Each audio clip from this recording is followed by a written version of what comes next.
చెప్పండి వాళ్ళ డేటు. అలాగేమ్మా. ఓం శ్రీ సద్గురుభ్యో నమ. 18/10/2025 శ్రీ మలయాళ స్వామిచే రచించబడిన శుష్క వేదాంత తమోభాస్కరం అనే గ్రంథం నుంచి శ్రీ లక్ష్మీ మేడం గారు సంభాషణ చేసి వివరణ చేస్తారు.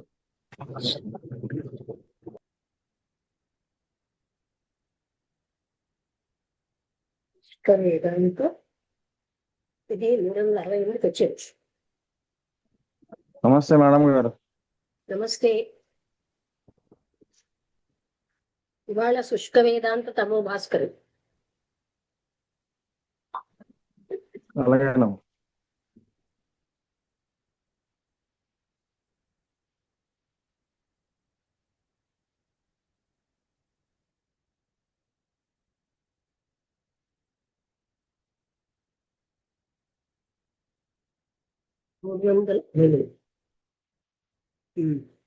యస్త్వాత్మసుఖముత్సృజ్య సుఖం బాహ్యమపేక్షతే కరస్థం పాయసం త్యక్త్వా సమూఢో లేడి కూర్పురం. అంటే ఎవడు ఆత్మసుఖాన్ని ఆత్మసుఖం అనే బ్రహ్మానందాన్ని అపేక్షించి బాహ్య సుఖములైన ఇంద్రియాది విషయములలో కలిగే మేడం మీది కొంచెం సౌండ్ పెట్టండి మేడం, వినిపించట్లేదు సరిగా. నేను ఫుల్ సౌండ్ పెట్టుకున్నా. హైయెస్ట్ సౌండ్ లో ఉందండి. ఇంతే పెద్ద సౌండ్ ఇక్కడ. మేడం బాగానే అనిపిస్తుందండి. అందరికీ ఎలా అనిపిస్తుందా లేకపోతే? మీ అందరికి వినిపిస్తుంది. ఫుల్ సౌండ్ పెట్టాను, అయినా నాకు సరిగా వినిపించట్లేదు, అందుకోసం అడిగి. ఇక్కడ సౌండ్ ఎప్పుడు హైయెస్ట్ లోనే ఉంచేసాను. మధ్యలో ఒకసారి లాగౌట్ అయ్యి లాగిన్ అవ్వండి, బయటకు వచ్చి మళ్ళీ లోపలికి రండి. అలాగే అలాగే. ఎవడు ఆత్మసుఖాన్ని అయిన బ్రహ్మానందాన్ని ఉపేక్షించి బాహ్య సుఖమైన ఇంద్రియాది విషయంలో కలిగే ఆనందాన్ని అనుభవిస్తాడో ఆ మూఢుడు చేతి అందుండే క్షీరాన్నమును పారవైచి మోచేయి నాకే వివేక శూన్యుని లాంటి వాడు అని చెప్తున్నారు.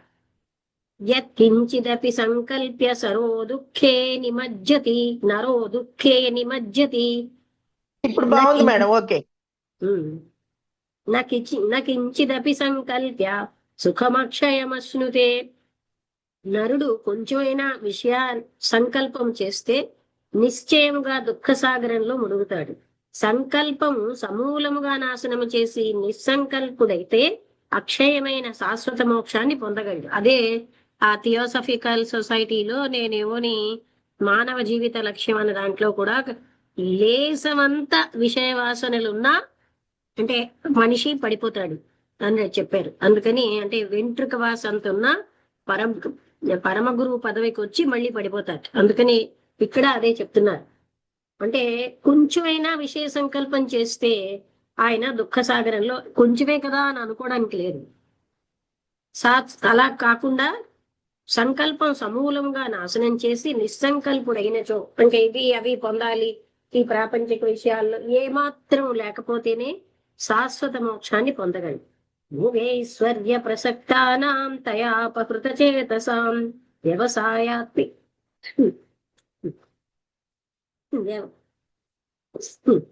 వ్యవసాయాత్మికా బుద్ధి సమాధౌ న విధీయతే. విషయభోగముల్లో ధనాది ఐశ్వర్యముల్లో ఆసక్తి కలవారికి హృదయము వాసనా సహితముగా ఉండుటచే సమాధి నిష్ఠయందు బుద్ధి సుస్థిరముగా నిలవ సాధ్యం కాదని శ్రీకృష్ణ భగవంతులు గీత యందు ఉపదేశించారు. ఇంద్రియాణం ప్రసంగేన దోషాన్ మృచ్ఛత్య సంశయం సన్నియమ్యతు తాన్యేవ తతః సిద్ధిం నిగచ్చతి. చక్షుః శ్రవణాది ఇంద్రియాలు వాటి యొక్క విషయాలలో ప్రవర్తించుచున్నచో అనేక విధములైన దోషములను ఆ విషయముల నుండి నిశ్చయముగా తీసుకుని వచ్చును. కనుక ఆ ఇంద్రియములను నియమించి ధ్యానము చేసినచో ఆత్మసిద్ధిని పొందగలడు. యావద్ విషయ భోగాసా జీవాఖ్యా తావదాత్మనః అవివేకేన సంపన్నా యాసాస్యాసా నతు స్వతః వివేకవసతో యాత క్షయమాసా యదా తదా ఆత్మా జీవత్వముత్సృజ్య బ్రహ్మతామేత్యనామయ. అంటే బ్రహ్మనిష్ఠుల హృదయంలో ఎంతవరకు విషయాదిలో భోగేచ్ఛగలదో అంతవరకు ఆత్మకు జీవుడని పేరు. అంతేనండి, ఒకటే దానికి అంతవరకు జీవుడు అంటారు. అంటే ఈ భోగేచ్ఛలో ఆసక్తి ఉన్న వాడిని జీవుడు అంటున్నారు. లేకపోతే శరీరంలో ఉన్న జీవుడు పరమాత్ముడే. ఆ భోగాసక్తి వివేక శూన్యత్వంచే కలిగినదే గాని స్వయముగా ఆత్మకు విషయ ఆశ లేనే లేదు. ఆత్మానాత్మ వివేక బలముచే ఎప్పుడు విషయాసక్తి సంపూర్ణముగా నాశనమునందునో అప్పుడు అనామయుడగా ఆత్మ జీవత్వాన్ని విడిచి బంధము త్రుంచి బ్రహ్మత్వం నొందుతుంది. అంటే కొంచెమే కదా, కొన్నిట్లోనే కదా కొంచెం ఆసక్తి ఉంది, నాకేం పర్వాలేదు అనుకోవడానికి లేదు. ఎందుకంటే ఏ మాత్రమైన విషయాసక్తి ఉంటే మళ్ళీ పూర్తిగా పతనం అయిపోతున్నాము అని చెప్తున్నాడు. అనగా విషయ వాసనతో కూడి ఉండినప్పుడు జీవుడనియు అదే వాసనారాహిత్యం నందునప్పుడు ముక్తుడనియు భావము అని శ్రీ వశిష్ఠ మునీంద్రుడు నిర్వాణ ప్రకరణమందు బోధించెను. అభివద్ధృత మర్యాద భవంతి విగతాశయా నియతిం న విముంచంతి మహాంతో భాస్కరాయివ. అంటే మహాత్ములకు విగతాశయుడు సముద్రం వలె మర్యాదను కాపాడుదు. మహాత్ములకు సూర్యాదుల వలె విధి ప్రకారము మార్గము తప్పక నడుచుదురు అని శ్రీ వశిష్ఠ మతం. అనగా సముద్ర అపార శక్తి కలిగి ఉండి చిన్నదైన కట్టను ఎట్లు దాటక స్వస్థానమందే నిలిచి ఉండునో అలాగే గొప్ప జ్ఞానశక్తి కలిగి ఉండిన వారైనను తాముండవలసిన విధి ప్రకారముందురే కాని శాస్త్ర నిషిద్ధములకు మధుమాంసాది నీచాహార పరులై స్వేచ్ఛావిహారులై నడువరు. మరియు ఎంతో గొప్ప శక్తిగల సూర్యాది గ్రహములు తమ నిశ్చయ మార్గములైన జ్యోతిశ్చక్రము నిల్చున్నట్లు అపార యోగశక్తి ఉండినను పెద్దలు శాస్త్ర నిషిద్ధ మార్గమందు సంచరించరు. దీనిని చూచినప్పుడు మన రాజయోగులు నిప్పులో ఏ వస్తువు వేసినను దహించినట్లు రాజయోగులు చేసిన పాపము అంతయును నశించునని చెప్పుచు పాపకృత్యములు నరించుట ఎంత తప్పు పని. నిప్పులో కట్టెలు వగైరా దహించునే గాని బంకమట్టియు నీరును కలిసి పోసినచో ఉండు నిప్పు కూడా ఆరిపోవునట్లు నికృష్టముకు పనిచేసేది పాపము చేయనుండి జ్ఞానము కూడా నశించి నరకమున ప్రవేశించదు. అంటే మేము జ్ఞానులే కదా, ఏ పని చేసినా చెల్లుతుందని అలాంటి పనులు చేస్తే వాళ్ళ జ్ఞానం పూర్తిగా నశించిపోతుంది అని చెప్తున్నారు. అంటే అలాంటివి చెయ్యాలని కూడా ఉండదు అక్కడ. అంటే అప్పుడు వాళ్ళు శాస్త్ర నిషిద్ధమైన పనులు చెయ్యరు. అది అక్కడ విషయం. ముకురే రవి సంయోగాద్యధోద్గచ్చతి పావకః శిష్యా శుభవదైర్మల్యం తథా సద్గురు సంగతః. సూర్యకాంత రత్నముపై సూర్యరశ్మి పడినప్పుడు అగ్ని జ్వలించినట్లు నిర్మల హృదయం గల శిష్యులకు సద్గురు కృపచే జ్ఞానాగ్ని ప్రజ్వలించును. అనగా సూర్యరశ్మి భూమి యందు అన్ని స్థలముల్లో ఒకే విధంగా పడినప్పటికీ మట్టిపై గాని బండపై గాని పలకపై గాని ఎట్లు అగ్నిజ్వాల కలుగక సూర్యకాంతంపై సూర్యరశ్మి పడినప్పుడు ప్రజ్వలించునో అదే రీతిగా మహాత్ముడు గురువు శిష్యులు అందరికీ ఒకే విధముగా ఉపదేశించిన విషయవాసన గల హృదయములో జ్ఞానం ప్రకాశించదు. వైరాగ్య జ్ఞాన తత్పరులకు మాత్రమే జ్ఞానము కలుగును. అది ఎవరిలో ఆల్రెడీ వైరాగ్యం ఉందో ఆ జ్ఞాన తపన అలాంటి వాళ్ళకే వైరాగ్యం కలుగుతుంది. కనుకనే ఒక్క గురువునకు కొందరు శిష్యులు గొప్పవారుగాను కొందరు అయోగ్యులుగాను కనబడుట కలదు. ఆ భేదము గురువు యొక్క దోషము కాదు, శిష్యుల పరిపక్వతా తారతమ్యమును అనుసరించి ఉండును. అలాగే పరబ్రహ్మము సమస్త జనుల హృదయమునందు ఉండినను నిర్మల హృదయమందు మాత్రమే ప్రకాశించును. చంద్రకాంత మణిస్సోయం ద్రవతే చంద్ర సన్నిధౌ శిష్యానుభవ నైర్మల్యం తథా సద్గురు దర్శనాత్. చంద్రకాంత మణి మాత్రము చంద్రోదయ సమయంలో అమృతధార వర్షించునే గాని ఇతరములకు రాతిలో చంద్రిక పడినను ఎట్లు అమృత బిందువు కనిపించదో, అంటే చంద్రకాంతి మణి మీద పడితేనే అమృతధార ఉంటుంది. అలాగే పరిశుద్ధ హృదయం గల శిష్యులకు మాత్రమే సద్గురు సాన్నిధ్యముచే ఆనందామృతం ప్రవహించును, కాని విషయాసక్తులై ధ్యాననిష్ట చెయ్యని వారికి కలగదు. అది నీ గురువు యొక్క భేద బుద్ధి అని చెప్పకూడదు. అది మన పారిశుద్ధ్యము యొక్క భేదము. చంద్రుని యొక్క చంద్రిక భూమి అంతటా ఒక్క విధముగా ఉండినను అమృతధార వస్తుభేదముచే కలుగుచుండును. ఆకాశమందుండి పరిశుద్ధమగు మేఘజలము భూమి అన్ని చోట్ల ఒక్క విధముగా వర్షించిన ఉప్పు భూమి, గంధక భూమి, సున్నపు భూమి, మంచి భూమిలో కలుగు జలభేదం వలె సద్గురు అందరిపై సమదృష్టి ఉంచిన మనఃపక్వమును అనుసరించి శిష్యులకు మార్పు కలుగుచుండును. అంటే శిష్యుల యొక్క ప్రవర్తన, మనస్సు యొక్క పరిపక్వతని బట్టే వాళ్ళకి జ్ఞానం అన్నది వస్తుంది. గురువు దోషం కాదది, శిష్యుల యొక్క స్థితి వల్లే వాళ్ళకి అది వస్తుంది. జ్ఞానే మమోదితే భోగా కిం కుర్వంతీతి ఏ విదుః భోగే సంగం మతే భంగం జ్ఞాన శైథిల్యమాప్నుయుః. అంటే కుబుద్ధులకు వారైనను వారెవరైనా జ్ఞానము కలిగిన పిమ్మట విషయ భోగములలో ప్రవర్తిస్తే ఏమి విరోధమని అడిగినేడల విషయ భోగముల వలన ప్రవృత్తి మార్గముగా మనసు తిరిగి చిత్తము చెడిపోయి జ్ఞానము నశించునని గ్రహించుచున్నది. అంటే అది విషయ భోగాలు అంటే అది ప్రవృత్తి మార్గం. అందులోకి వెళ్తే మళ్ళీ వాళ్ళు కూడా వాళ్ళ జ్ఞానం నశించిపోతుంది. ఏమి తప్పు, వాళ్ళు ఏం చేసినా పర్వాలేదు కదా అంటే వాళ్ళకున్న జ్ఞానం ఆ చిత్తము చెడిపోయి జ్ఞానం నశించును అని గ్రహించదగింది. ఎట్లనా ఆవు పాలు బాగుగా కాగనించి చక్కెర వేసి త్రాగినచో సుఖకరంగా ఉండును, ఉప్పు వేసినచో విరిగిపోయి అదే విషమగును, అది త్రాగినచో రోగము కలుగును. అలాగే జ్ఞానము కలిగినను వైరాగ్యముతో నుండి వారు నిత్య సుఖులుగా ఉంటారు. విషయులైనచో నాశనము నొందుదురు. విషయులు అంటే విషయవాసనా పరులు. తస్మాద్వాసనయా యుక్తం మనోబుద్ధం విదుర్బుధాః సమ్యగ్ వాసనయా త్యక్తం ముక్తమిత్యభిధీయతే. కనుక విషయవాసనతో కూడిన మనసు గలవారు నిశ్చయముగా బద్ధులగుదురని వేదాంతమెరింగిన పెద్దలు తెలుసుకుని ఉన్నారు. కాబట్టి నిశ్శేషంగా విషయవాసన నశించిన మనస్సు గలవారు మాత్రమే ముక్తులగుదురని వేదము చాటించుచున్నదని ముక్తికోపనిషత్తులో అలా చెప్పారు. రాగోలింగమబోధస్య చిత్త వ్యాయామ భూమిషు కుతః సాధ్వలతా తస్య యస్యాగ్ని కోటరేతరో. ముక్తుని యొక్కయు బద్ధుని యొక్కయు భేదము విశదీకరించబడుతోంది.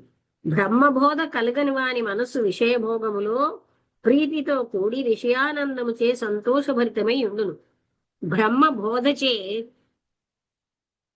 నిజ ఆనందము కలిగిన ముక్తుడు విషయాదులయందు తుచ్చబుద్ధి కలిగి ఆత్మధ్యాన పరుడై బ్రహ్మానంద భరితుడై ఉండును.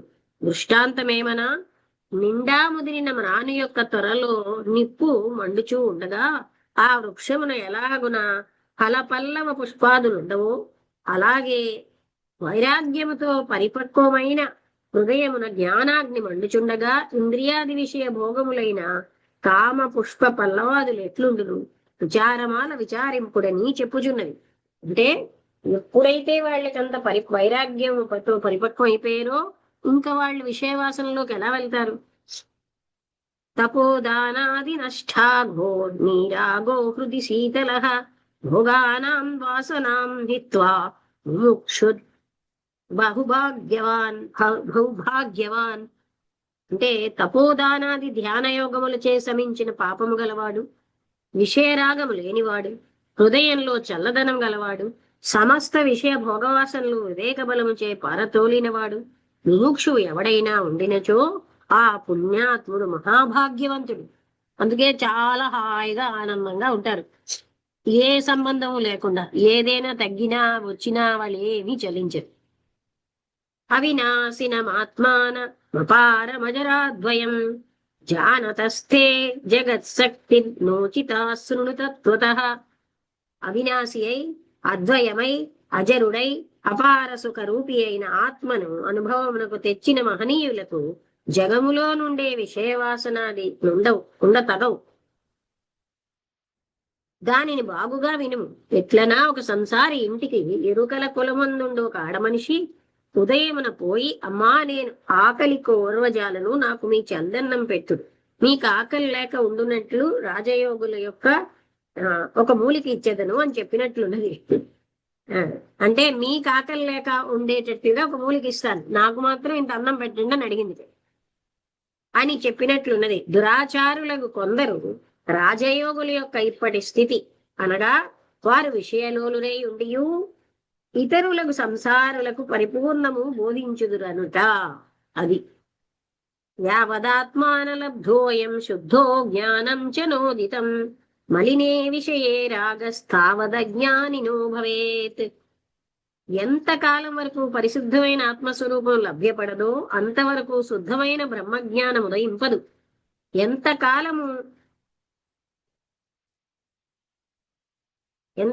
కాలం వరకు మలినమైన విషయాదులేందు ఆసక్తి ఉండునో, అంటే మాంసభక్షణము, మద్యపానము, స్త్రీ విషయము వగైరా నికృష్ట విషయాలు ఉండునో, అంతవరకు కేవలము అజ్ఞాని అని నిశ్చయింపదగినదని విచారమాల చెప్పుచున్నది. చూసారా, అందరూ ఎంత మహాత్ములైనా ఫలానా గ్రంథంలో చెప్పారనో, ఆఖరికి కృష్ణుడు కూడా భగవద్గీతలో పండితులు చెప్తారని చెప్పారు. అధీత్య వేదాన్ చతురో విధురో జ్ఞాన సంపద విజ్ఞేయ కర్మహీనశ్చ సవై బ్రాహ్మణగార్ధవః. 4 వేదములను వేదాంగ ఉపనిషత్తులను చక్కగా చదివి దాని అర్థములను బాగుగా మాట్లాడుటలో సమర్థుడైనను సదాచారహీనుడై ఉండినచో వాడు బ్రహ్మజ్ఞాని కాదు. మరి ఎవరన్నా మానవ వేషం ధరించిన గార్ధవం అంటే గాడిద జ్ఞాన ముత్పద్యతే పుంసాం క్షయాత్ పాపస్య కర్మణః యథాదర్శతల ప్రఖ్యే పశ్యత్వ్యాత్మానమాత్మని. ఇప్పుడు చూడండి, ఆచరణ లేకుండా చెప్తూ ఉంటే ఏంటవుతుంది, ఆ మోసం వాళ్ళకి అలవాటు అయిపోతుంది.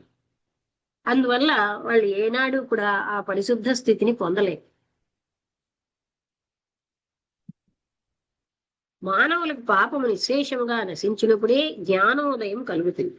ఎలా అంటే అద్దమందుండు ధూళిని తీసివేసినప్పుడు నిర్మలమైన అద్దమును తన ముఖం స్పష్టముగా కనిపించినట్లు నశించిన పాపము గల హృదయంలో తన ఆత్మ తేజస్సు స్వయముగా ప్రకాశిస్తుంది. అంటే పాపము లేని హృదయంలో ఆత్మ తేజస్సు స్వయంగా ప్రకాశిస్తుంది. ఎలాగున అంటే రససిద్ధం యథా తామ్రం హేమత్వం ప్రతిపద్యతే తథాత్మ జ్ఞాన సంబద్ధ శివత్వం ప్రతిపద్యతే. ఎలాగైతే రస విద్యతో రాగి బంగారం అవుతుందో అలాగే మలినమైన మనస్సు కలవాడైన జ్ఞాననిష్ట అభ్యాసం చే జీవత్వం పోయి శివత్వం ఉంటుంది. అంటే దీని అందు ఒక్క గొప్ప రహస్యం కలదు. అది ఏంటి అంటే అందుండు మాలిన్యమే. తామ్రమునందు చిలుము కలదు. ఆ రాగి సువర్ణమైతే తామ్ర అవస్థ ఎందుండే మాలిన్యం ఎట్లుండదో అలాగే జీవదశలో ఉండే మాయ అందుండే మాలిన్యము విషయవాసన ఉండినా బ్రహ్మ అభ్యాసం చే జ్ఞాని అయిన తర్వాత విషయవాంఛా శూన్యుడై శుద్ధ బోధరూపుడై ఉండును. అంటే ముందు విషయవాంఛలున్న బ్రహ్మజ్ఞాన తపనతో ఆయన తగిన సాధనలు చేసిన వాడైతే అది జ్ఞానికి అజ్ఞానికి గల తారతమ్యం. అనగా రాగికి నీ బంగారంకి ఉండి భేదం వలె ఉండును. అంటే అజ్ఞాని ఎప్పుడు విషయవాంఛలే ముఖ్యం అనుకుంటాడు, జ్ఞానికి అవి బ్రహ్మస్తపనే ముఖ్యం. జ్ఞప్తి సా సాక్షిణీ విద్య కుర్యాత్ సర్వశ్రుతీరిత విషయ జ్ఞప్తి సంత్యాగాత్ ప్రాప్యతే నిబంధై స్వతః. సమస్త వేద శాస్త్రములచే చెప్పబడిన విద్య జ్ఞప్తి అనంబడిన బోధ, అదే సర్వసాక్షి, అదే తుర్యం, అదే బ్రహ్మం. ఈ జ్ఞాన జ్ఞప్తి విషయవాసన చింతను సమూలముగా తెరించేటట్లు ప్రబుద్ధ బుద్ధిమంతులచే స్వయంగా పొందబడింది. అంటే ఆ జ్ఞానం వల్ల వాళ్ళు కూడా విషయ వాసనలు సంపూర్ణంగా త్యజించేస్తారు. ఆ త్యజించడం వల్లే వాళ్ళకి స్వయంగా ఆ స్థితి పొందుతారు. నిర్మమత్వం విరాగాయ వైరాగ్యాద్యోగ సంగతి యోగాచ్చ జాయతే జ్ఞానం జ్ఞానాన్ముక్తి ప్రజాయతే. బ్రహ్మ విచారం చేసే వారికి మమత్వ శూన్యత్వంచే వైరాగ్యం కలుగుతుంది. వైరాగ్యం వల్ల యోగం సిద్ధిస్తుంది. యోగనిష్టచే జ్ఞానము, జ్ఞానం వల్ల జీవన్ముక్తి సిద్ధిస్తుంది. ప్రాప్య చాప్యుత్తమం జన్మ లబ్ధ్వా చేంద్రియ సౌష్ఠవం న వేత్తాత్మహితం యంతు సబే భవేదాత్మభూతకః. అంటే ఉత్తమమైన మానవ జన్మం దొరికి చక్షు శ్రవణాది సర్వేంద్రియములు పుష్టిగా కలిగి ఎవడు ఆత్మజ్ఞానం పొందుట కొరకు ప్రయత్నం చేయకుండానో వాడు ఆత్మఘాతకుడని చెప్పబడును. దేహోయం మానుషో జంతో బహుకర్మైక సాధనం సదా సత్కర్మ సేవేత దుష్కర్మ సతతం త్యజేత్. 84 లక్షల ప్రాణికోటులలో ఈ మానవ జన్మం దొరకడం అనేక పుణ్యకర్మముల యొక్క సంచయముచే సిద్ధించింది.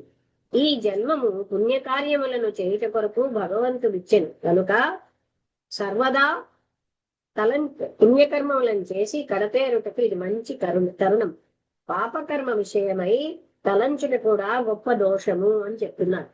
అంటే అన్ని అవయవాలు బాగుండి ఆరోగ్యం బాగుండి అలాంటి వ్యక్తులు అలా ఆ బ్రహ్మచింతన చెయ్యకపోవడం ఘాతుకం అన్నారు. ధీరోప్యతి బహుగుణోపి కులజోపి మహానపి తృష్ణయా బధ్యతే జంతు సింహ శృంఖలయా యథా. గొప్ప బుద్ధిశాలి అయినా, అనేక విధి శాస్త్రసార విరింగిన వాడైనా, గొప్ప కులమందు జన్మించిన వాడైనా, మఠాధిపతి అయినా, గొప్పవాడైనా విషయవాసన ఉంటే నిశ్చయంగా బద్ధుడవుతాడు. ఎలా అంటే మహాపరాక్రమం గల సింహమైనా కూడా సంకెళ్లచే బంధించబడితే ఎట్లు దుఃఖమునకు కారణమగునో అలాగనే విషయవాసన అనే సంకెళ్ల చేనే ఎవరికైనాను దుఃఖమే కలుగును. అంటే ఈ సంకెళ్లచే ఎవరికైనా దుఃఖమే వస్తుంది. లోకయేష విషయానురంజనం దుఃఖ గర్భమపి మన్యతే సుఖం ఆమిషం బడి సగర్భ మహ్య ఆమిషం బడి సగర్భ మవ్యహో మోహతో గ్రసతి యద్వదండజః. మానవుల విషయభోగములు మహాదుఃఖ భూయిష్టములైన సుఖకరమని మోహము చేత తలంచుచు విషయభోగము చే నశించుచున్నారు. ఎట్లనా మత్స్యములు మాంసఖండము ఎర్ర మొదలైన వాటి అంతర్భూతమందుండే గాలమును తెలియక సుఖభోజ్య వస్తువు అని భ్రమించి భుజించి చచ్చునట్లున్నది నరుల యొక్క స్థితి. ఆహా ఏం ఆశ్చర్యం! యథా ఖగో బలిం దృష్ట్వా స్వయం బంధాయ గచ్చతి తథా భోగ సుఖం లబ్ధ్వా పశ్యతాం యాతి మూఢధీః.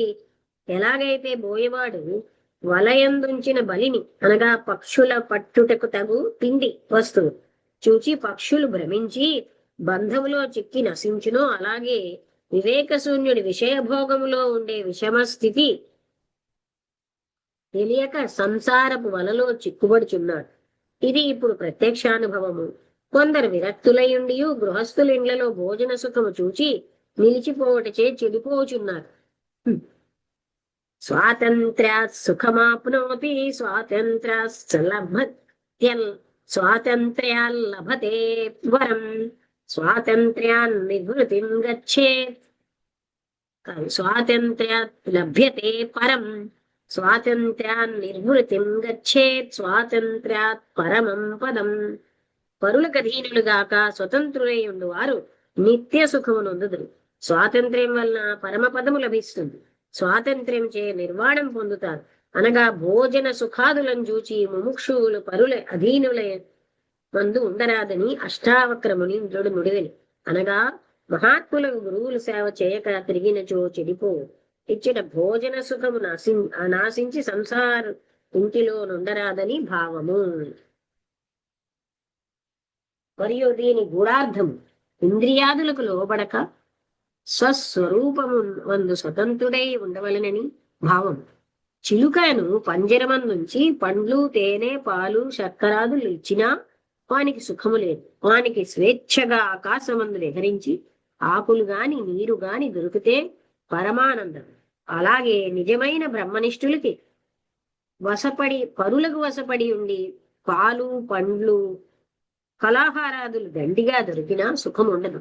ఏకాకే ఆకు గాని నీరు గాని మరి స్వల్పమైన భిక్షాహారం గాని దొరికినను ఏకాంతమందుండే బ్రహ్మనిష్ట చేయుట మహా సుఖకరము.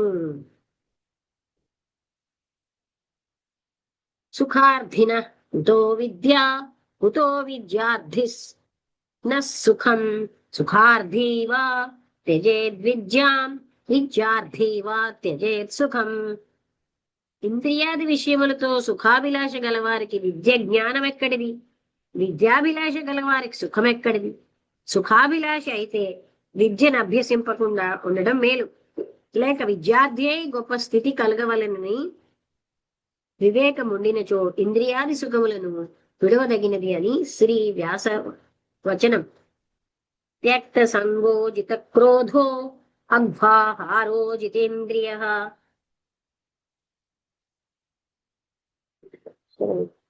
ఉద్ధాయ బుద్ధ్యా ద్వారాణి మనోధ్యానే నివేశయేత్.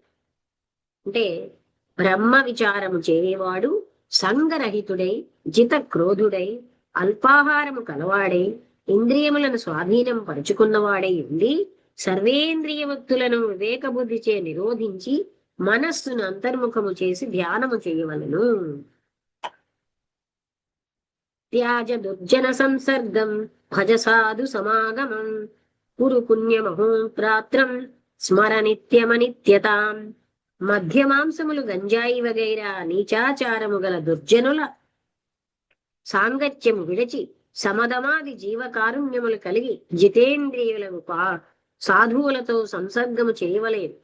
రేయింబవలు సాధ్యమైనంత కార్యమే చేయుచుండవలెను.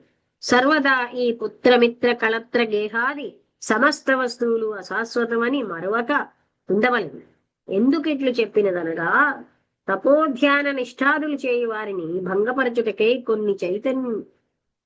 కొన్ని చైతన్యము గల విఘ్న దేవతలు గలరు. వారి విఘ్నము నుండి రక్షించబడుట కొరకు మంత్రములచే దిగ్బంధమును కవచమును జపించి తాపసులు తపోధ్యానమందుండు.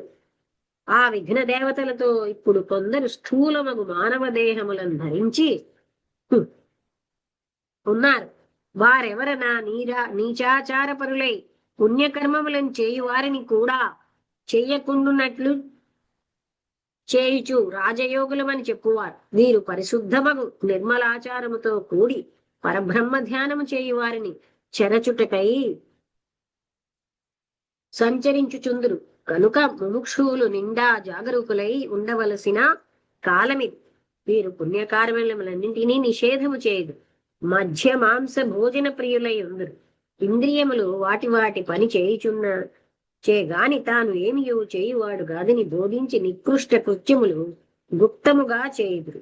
నీచ కృత్యములను అంతయును పరీక్షించినచో పైశాచిక వృత్తిని అనుసరించి ఉండును. అంటే ఈ సాధకులకి కొంచెం వీక్నెస్ ఉందనుకోండి, అలాంటి గురువులు వశం అయిపోతారు. నువ్వేం పర్వాలేదయ్యా, అప్పుడప్పుడు మద్యపానం చేయొచ్చు అంటారు. ఇదేంటో ఈ గురువు గారి బోధ బాగుందని అటు వెళ్ళిపోతారు. జీవకారుణ్యం మన హెడ్డింగ్ తో ఉంది.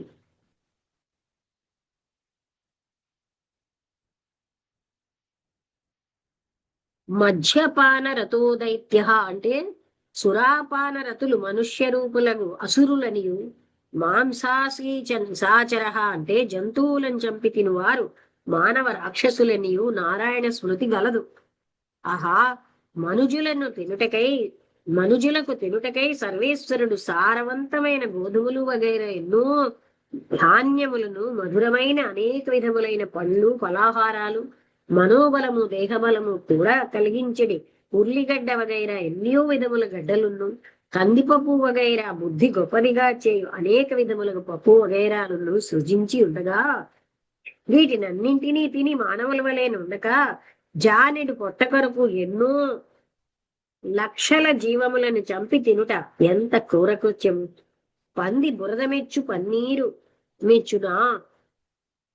విశ్వదాభిరామ వినురవేమ అని శ్రీ వేమన యోగీంద్రుడు ఉపదేశించారు.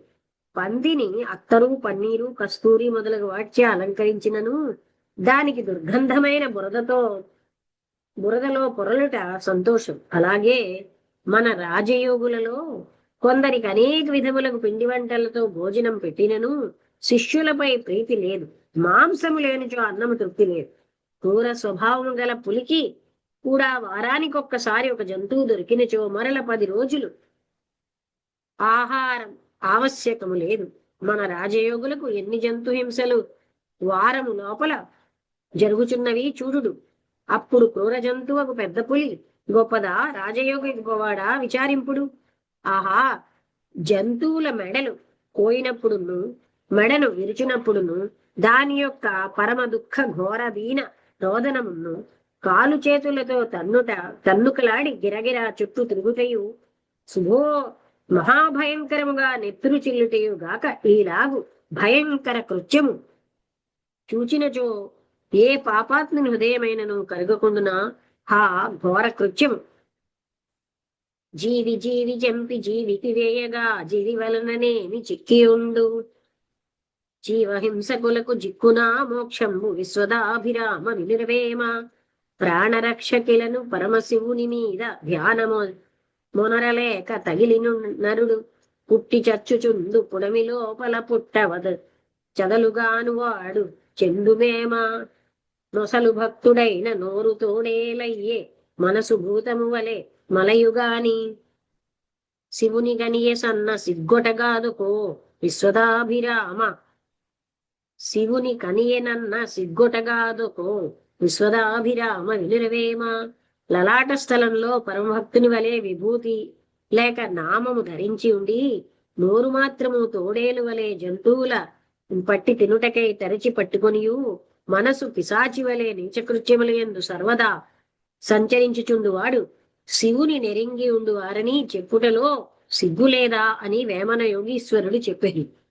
ఎంత కరెక్ట్ గా ఎంత అంటే క్లియర్ గా చెప్పారో చూసారా. ప్రాణాయథాత్మనోభీష్ట భూతానామపి తే తథా ఆత్మా పమ్యేన భూతానాం ఆత్మౌపమ్యేన భూతానాం దయాం కుర్వంతి సాధవః. ఎలాగైతే తన ప్రాణములపై తనకు అత్యధికమైన ప్రేమ ఉండును అలాగే సమస్త ప్రాణులకు వారి ప్రాణములందు ప్రేమ కలదు కనుక సాధువులైన వారు తన వలనే సర్వ ప్రాణులందును దయయుంచి ఉందురు. అలాంటప్పుడు మాంసం ఎలాగ తినగలరు, జంతువులను ఎలా చంపగలరు?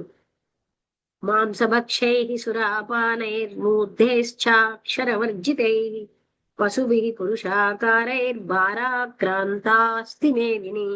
మాంస భక్షకులై సురాపాన రతులై నిరక్షర కుక్షులై మూర్ఖులై మానవాకారము దాల్చి ఉండు పశువులను మోయిట వల్ల భూదేవి భారము సహింపలేక దుఃఖించుచున్నది. అతి భోజనములు ఆహార నిద్రలు సతితోను పొందుట పాపమిలను. ఇన్ని విడినవాడు వేదాంతపురములో తన్నెరుగ వచ్చు సత్యముగ వేమా. ప్రాణిహింసాపరాణాం తు కల్పకోటి శతమునే తత్ర తైలకటాహేషు గాఢం బద్ధ్వా పదద్వయం క్షిప్యతే యమదూతేన. ఓ ముని సత్తమా, ప్రాణహింస చేయువారు కల్పకోటి శతం వరకు యమలోకమున తైలము బాగుగా కాచిన పెనములో రెండు పాదములను దృఢముగా గట్టివేసి యమదూతలచే బాధించబడుదురు. ఆత్మవత్స సర్వభూతేషు కాయేన మనసాగిరా అనుకంపాదయా సైవ ప్రోక్తా యోగాంగ వేదిభిః. బ్రహ్మవేత్తలచే సమస్త భూతముల యందు